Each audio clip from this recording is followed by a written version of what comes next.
Revenue രേഖകളിൽ കൂടുതൽ ഭൂമി കൈവശമുണ്ടെങ്കിൽ ഉടമസ്ഥാവകാശം ബിൽ ആലോചനയിൽ. സംസ്ഥാനത്തെ 2022 നവംബർ 1 ആരംഭിച്ച ഡിജിറ്റൽ സർവേ പൂർത്തിയാകുമ്പോൾ റവന്യൂ രേഖകൾ ഉള്ളതിനേക്കാൾ ഭൂമി കൈവശമുള്ളവർക്ക് അതിന്റെ ഉടമസ്ഥാവകാശം ലഭിക്കും. ഇത് സംബന്ധിച്ച് ബിൽ ഒക്ടോബറിൽ ചേരുന്ന നിയമസഭയുടെ പ്രത്യേക നിയമസഭാ സമ്മേളനത്തിൽ അവതരിപ്പിക്കും. ബില്ലിന് കരട് നിയമ വകുപ്പിന്റെ പരിഗണനയിലാണ്. റവന്യൂ രേഖയിൽ 10 സെന്റ് എന്ന് രേഖപ്പെടുത്തിയിട്ടുള്ള സ്ഥലത്ത് റീസർവേയിൽ 2 സെന്റ് കൂടുതൽ സ്ഥലം കണ്ടെത്തിയാൽ അതിന്റെ അവകാശം കൂടി ഉടമയ്ക്ക് ലഭ്യമാക്കുന്നതാണ് പുതിയ ബില്ല് ലക്ഷ്യമിടുന്നത്. 4 വർഷം കൊണ്ട് 1555 വില്ലേജുകളിൽ ഡിജിറ്റൽ സർവേ പൂർത്തിയാക്കേണ്ടത് 9/2 വിജ്ഞാപനം ഇറക്കിയ ശേഷം അപാകത ശ്രദ്ധയിൽപ്പെട്ടാൽ ഭൂ ഉടമകൾക്ക് സർവേ അസിസ്റ്റൻസ് ഡയറക്ടർ ഓൺലൈനായി പരാതി നൽകാം. ഇത് പരിഹരിച്ചാകും അന്തിമ വിജ്ഞാപനം ഇറക്കുക. 2ാം പിണറായി സർക്കാർ കാലാവധി പൂർത്തിയാക്കുന്നതിന് മുൻപേ ഡിജിറ്റൽ സർവേ പൂർത്തിയാക്കണമെന്ന് ലക്ഷ്യമിടുന്നത്. 200 വില്ലേജുകളിലാണ് റീസർവേ പൂർത്തിയാക്കിയിട്ടുള്ളത്.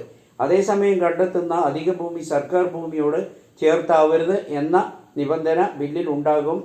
സർക്കാർ പട്ടയഭൂമിയും ആവരുത്. കൃത്യമായ അതിർത്തി വേണം. തർക്കമുണ്ടാകാൻ പാടില്ല. ഈ ഭൂമി ഉടമയ്ക്ക് കൈമാറ്റം ചെയ്യാമെങ്കിലും വാങ്ങുന്നയാൾക്ക് പോക്കുവരവ് ചെയ്ത് സ്വന്തം പേരിൽ കൂട്ടാനാവില്ല. പുതിയ നിയമം വരുന്നതോടെ ഇതിന് പരിഹാരമാകും. കൂടുതൽ കാര്യങ്ങൾ നിയമസഭയുടെ പരിഗണനയ്ക്ക് ശേഷമാകും അന്തിമ തീരുമാനം ഉണ്ടാവുക. തീവ്ര ഇടതുപക്ഷ സംഘടനകളുടെ തന്ത്രം നടക്കില്ല. കമ്മ്യൂണിസ്റ്റ് ഭീകരവാദത്തെ ദുർബലപ്പെടുത്തിയതിന്റെ ക്രെഡിറ്റ് പ്രധാനമന്ത്രിക്ക് തന്നെ. ഇടത് തീവ്രവാദത്തെ പൂർണ്ണമായും ദുർബലപ്പെടുത്തിയതിന് പ്രധാനമന്ത്രി നരേന്ദ്രമോദിയെ മഹാരാഷ്ട്ര മുഖ്യമന്ത്രി ഏകനാഥ് ഷിൻഡെയെയും പ്രശംസിച്ച് ശിവസേന MP മിലിക് ദേവറ. ജൂലൈ 17 മഹാരാഷ്ട്രയിലെ ഗഡ്ചിരോളി ജില്ലയിൽ നടന്ന ഏറ്റുമുട്ടലിൽ 12 നക്സലേറ്റുകൾ കൊല്ലപ്പെട്ടതിന് ദിവസങ്ങൾക്ക് ശേഷമാണ് അദ്ദേഹത്തിന്റെ അഭിപ്രായങ്ങൾ. ഇടതുപക്ഷ തീവ്രവാദത്തെ നിസ്സംശയമായും ദുർബലപ്പെടുത്തിയതിന് മുഴുവൻ ക്രെഡിറ്റും നരേന്ദ്രമോദിക്ക് തന്നെയാണ്. 7000 തൊഴിലവസരങ്ങൾ സൃഷ്ടിക്കുന്ന 10,000 കോടി രൂപയുടെ സ്റ്റീൽ പ്ലാന്റ് മഹാരാഷ്ട്ര സർക്കാർ ഉറപ്പു നൽകി. ഇങ്ങനെയാണ് മുൻ നക്സൽ കേന്ദ്രമായ ഗഡ്ചിരോളിയിൽ എത്തിയത്. ബംഗ്ലാദേശിൽ സംഘർഷം രൂക്ഷം. അക്രമികൾ ജയിൽ തകർത്ത് തടവ് പുള്ളികളെ മോചിപ്പിച്ചു. ഇന്ത്യക്കാരെ തിരിച്ചെത്തിച്ചു തുടങ്ങി.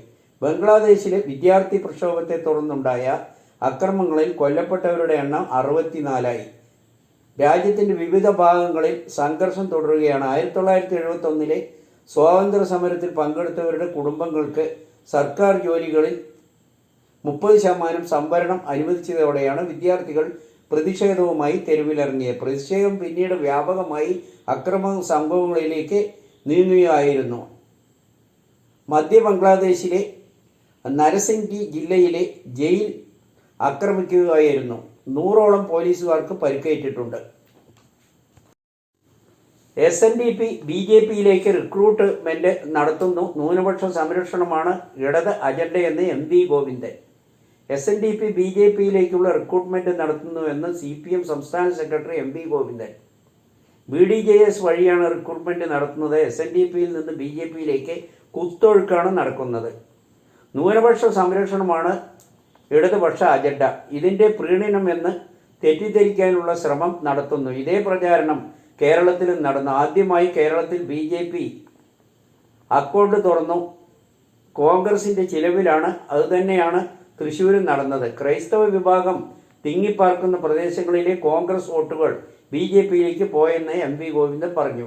വർഗീയ ശക്തികൾ UDFന്റെ ഭാഗമായി. ഇതാണ് UDFന്റെ വിജയ കാരണം. ലീഗ് പ്രവർത്തകരെ നയിച്ചത് ജമാഅത്തെ ഇസ്ലാമിയുടെ ആശയമാണ്. ഇത് വലിയ പ്രഖ്യാപനമുണ്ടാക്കും. ലീഗും കോൺഗ്രസും ജമാഅത്തെ ഇസ്ലാമിയോടൊപ്പം പ്രവർത്തിച്ചതാണ് തെരഞ്ഞെടുപ്പിൽ കണ്ടത്.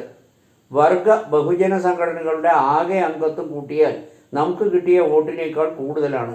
എന്തുകൊണ്ടാണ് ഇത് സംഭവിക്കുന്നത്? സംഘടനാ ദൗർബല്യമാണ് കാണിക്കുന്നത്. ഓരോരുത്തരും ഓരോ ഇടത്ത് ഓരോ നിലപാട് സ്വീകരിക്കുന്നത് മുതലാളിത്ത സമൂഹത്തിൽ വിരുദ്ധ ആശയങ്ങൾ നമ്മളിലേക്ക് നുഴഞ്ഞു കയറാം. ഇതിനെ തടഞ്ഞേ മതിയാവൂ എന്ന് MV ഗോവിന്ദൻ പറഞ്ഞു. IT സ്തംഭനം തകരാർ പരിഹരിക്കാനായില്ല, പ്രതിസന്ധി തുടരുന്നു. മൈക്രോ സോഫ്റ്റ്വെയറിന് സുരക്ഷയൊരുക്കുന്ന ക്രൗഡ് സെക്ടർ സോഫ്റ്റ്വെയറിന്റെ തകരാർ മൂലം സംഭവിച്ച പ്രതിസന്ധിക്ക് ഇനിയും അയവ് വന്നിട്ടില്ലെന്ന് വിവിധ രാജ്യാന്തര മാധ്യമങ്ങൾ റിപ്പോർട്ട് ചെയ്യുന്നു. പ്രതിസന്ധി ഉടലെടുത്ത് 30 മണിക്കൂർ കഴിഞ്ഞിട്ട് പലയിടത്തും പ്രശ്നങ്ങൾ തുടരുകയാണ്. അതേസമയം മൈക്രോ സോഫ്റ്റ്വെയറിന് സംഭവിച്ച തകരാർ ലോകത്ത് സംഭവിച്ചതിൽ വെച്ച് ഏറ്റവും വലിയ IT സ്തംഭനമാണെന്ന് BBC ഉൾപ്പെടെയുള്ള മാധ്യമങ്ങൾ റിപ്പോർട്ട് ചെയ്തു. വെള്ളിയാഴ്ച ഇന്ത്യൻ സമയം പുലർച്ചെ 3:30-നാണ് ക്രൗഡ് സ്ട്രൈക്കുമായി ബന്ധപ്പെട്ട ഫാൽക്കൺ സെൻസറുകളുള്ള വിൻഡോസ് കമ്പ്യൂട്ടറുകൾ നിശ്ചലമായത്. ഇതിൽ സംഭവിച്ച പുതിയ അപ്ഡേറ്റ് കാരണമാണ് വിൻഡോസ് പ്രവർത്തനം നിലച്ചത്. ഇതോടെ ലോകവ്യാപകമായ വിമാനത്താവളങ്ങളുടെയും ബാങ്കുകളുടെയും പ്രവർത്തനങ്ങളെ തകരാർ ബാധിക്കുകയായിരുന്നു. ഓഹരി വിപണികൾ, അവശ്യ സേവനങ്ങൾ തുടങ്ങി മൈക്രോസോഫ്റ്റ് പ്രതിസന്ധി ബാധിച്ച മേഖലകൾ നിരവധിയാണ്. ലോകമാകെയുള്ള ആകമാനം വിമാന സർവീസുകളാണ് റദ്ദാക്കിയിരിക്കുന്നത്. പ്രതിസന്ധി പരിഹരിച്ചു വരികയാണെന്ന് ക്രൗഡ് സെക്ടർ CEO ജോർജ് കുർട്ടൂസ് അറിയിച്ചു. ഇപ്പോൾ പുറത്തുവരുന്ന വാർത്തകൾ വ്യാജമാണ് എന്നാണ് ക്രൗഡ് സർക്കിറ്റ് കമ്പനി അധികൃതർ വ്യാജ വാർത്തകൾ നിഷേധിച്ചു വരികയാണെന്നാണ് അറിയുന്നത്.